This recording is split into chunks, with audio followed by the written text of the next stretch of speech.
Hey Gary, this is Marco with the Division 7 fire stopping. This is a demonstration of the pin installation, and we're going to be using the pole, to do it off the ground, which is going to be a time saver instead of doing it from the periscope. So, Juan Carlos, are you ready to do it? Yes, sir. All right, let's go. So, can you show us how it's done?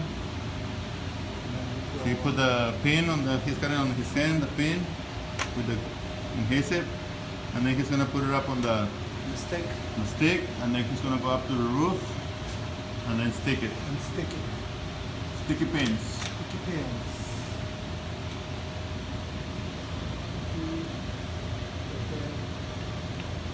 That's it. Next. No scaffold, no ladder. No ladder. Everything's done off the floor. And then the next one, The next one is 2 feet.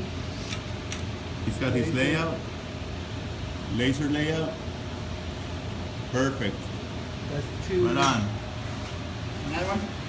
Another one, 2 feet off of that beat.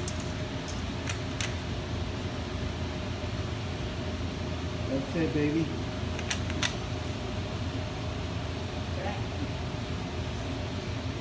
All right. Perfect. Thank you, Juan Carlos. Yes, sir. Thank you, Butch. Thank you.